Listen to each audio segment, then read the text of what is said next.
Hello everyone, আসসালামু আলাইকুম। সবাই কেমন আছেন? সো আমি ভালো আছি, আশা করি আপনারাও ভালো আছেন। তো আমি এখন দেখাবো গরুর মাংস রেজালা করে। আমি এখানে 1 কিলো গরুর মাংস নিচ্ছি। সো এখন আমি চলে আসলাম, এখানে একটা কড়াই নিয়ে নিচ্ছি। এখানে দিয়ে দিচ্ছি গরম মশলা, এলাচ, দারচিনি, লবঙ্গ, গোলমরিচ আছে এখানে। আর দিয়ে দিচ্ছি রান্নার ফ্রেশ সয়াবিন তেল।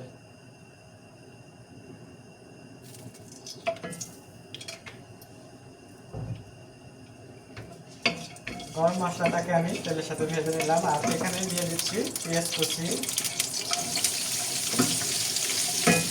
এখন হচ্ছে পেঁয়াজটাকে আমি একটু বেরেস্তা করে নেব প্রথমে। তো বেরেস্তা করতে একটু টাইম লাগবে, সেই অনুযায়ী পেঁয়াজের আমি বেশ সময় নিয়ে একটু বেরেস্তাটা করতেছি। তো দেখা যাক, আর একটু টাইম লাগবে। এই ফাঁকে আমি এটার জন্য করে মশলাগুলো রেডি করে নেব। বানানোর জন্য আমি এখানে একটা বাটি নিয়ে নিচ্ছি, আর নিয়ে দিচ্ছি এখানে 1 টেবিল পরিমাণ রসুন বাটা, 1 টেবিল পরিমাণ আদা বাটা। আমি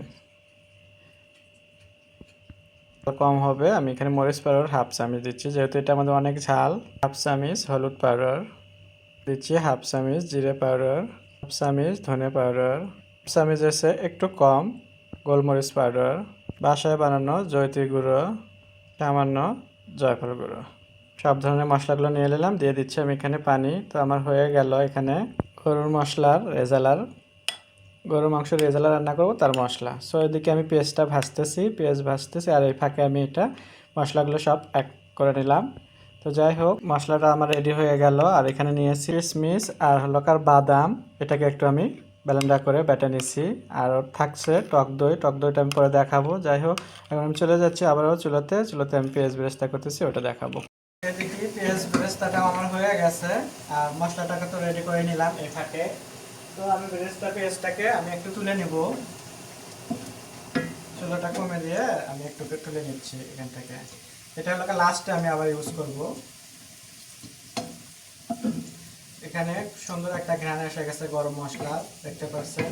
আমি কিন্তু গরম মশলা সহ তুলে নিচ্ছি না, আমি তেজপাতা এগুলো রেখে দিচ্ছি, শুধু পেস্ট তুলে নিলাম।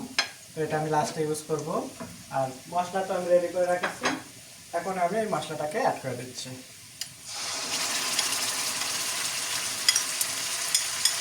মশলাটা দেওয়ার পরে আবার যেটুকু তেল আছে ওটার সাথে একটু মিশে নিলাম। এখন এখানে একটু পানি দিয়ে আমি মশলাটাকে কষে নেব।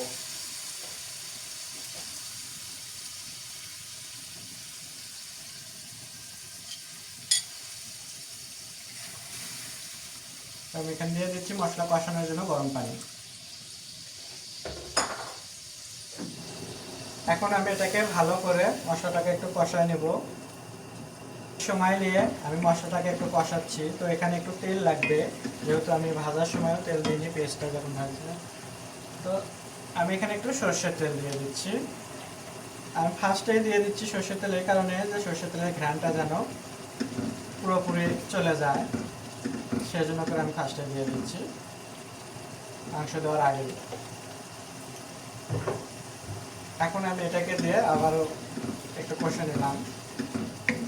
আর এখনই আমি মাংসটাও দিয়ে দেবো। আমার এটা মাংস ধুয়ে রাখা ছিল, কাটে ধুয়ে। বিসমিল্লাহ।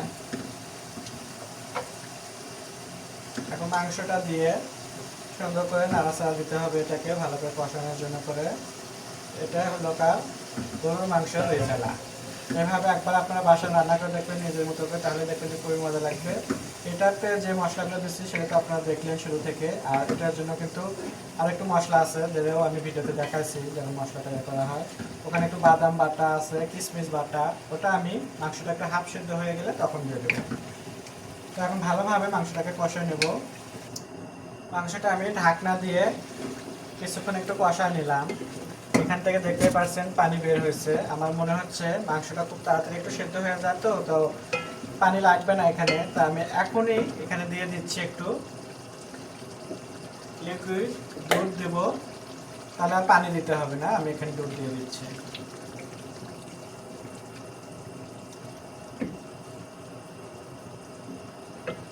আর সাথে আমি দিয়ে দিচ্ছি একটু টক দই। রেজালাতে কিন্তু টক দই যায়, তো আমি এটা মাংসতে এখন দিয়ে দিচ্ছি।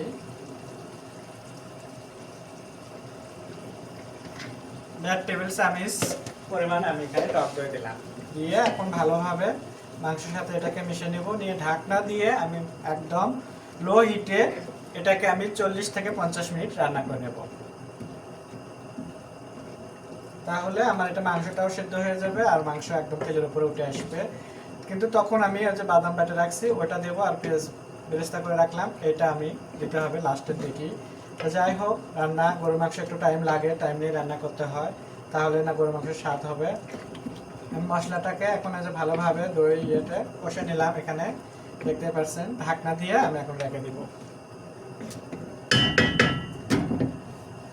20-25 মিনিট পর আমি চলে আসলাম, মাংসটাকে আবার একটু নাড়াচাড়া দিয়ে নিচ্ছি, মাছ পাতেও কিন্তু একটু নাড়াচাড়া দিয়ে নিচ্ছি। আর মাংস সেদ্ধ আমার প্রায় হয়ে গেছে, দেখতেই পাচ্ছেন হাঁড়ি থেকে কিছুটা মাংস একটু ছেড়ে গেছে। এর জন্য করে আমি এখানে এখন দিয়ে দিতে হবে বাদাম কিশমিশ, যেটাকে আমি বেটে রাখছিলাম, ভিডিওতে দেখাইছিলাম। তো এটাকে আমি দিয়ে দিচ্ছি এখন।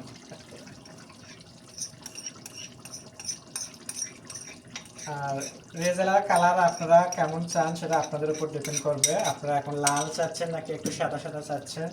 তো যেহেতু আমরা ঝাল কম খাই, তো এর জন্য করে আমরা রেজালাতে ঝাল দিইনি, একটু কালার করব হালকা লাল, কিন্তু সেটাকে আমরা হলো কাশ্মীরি পারল দেবো। তো আমি এখন একটু কাশ্মীরি পারল এখানে অ্যাড করে দিচ্ছি। এই হচ্ছে কাশ্মীরি পারল আমাদের। এটা আপনারা চাইলে এটা শুরুতেও দিতে পারেন, তা আমি একটু হাফ রান্না করার পরে বাদামের সাথে আমি এটা দিয়ে দিচ্ছি। এখন মনে হচ্ছে যে আমার মাংস এটা রান্না করতেছি যে এখানে তেল এখনো সেরকম ওঠেনি, তো এখানে আর একটু তেল দিতে হবে। তা আমি এখানে হালকা সর্ষের তেলই দেবো আবারও, যেহেতু আমি সর্ষের তেল দিয়েছিলাম লাস্টে। তো এখানে আমি আর একটু সর্ষের তেল দেবো।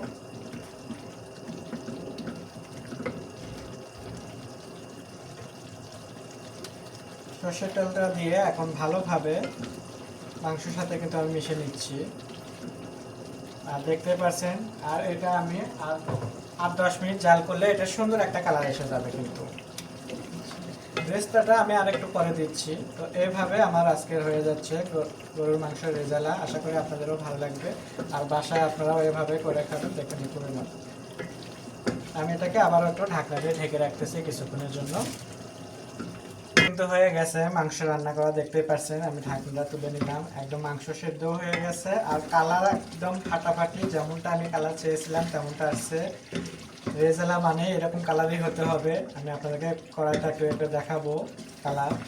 যাই হোক, নামানোর আগ দিয়ে আমি এখানে পেঁয়াজ বেরেস্তা যেটা করে রাখছিলাম আর আস্ত কতগুলো কাঁচামরিচ নিয়েছি, এটাকে আমি এখন দিয়ে দিচ্ছি নামানোর আগ দিয়ে।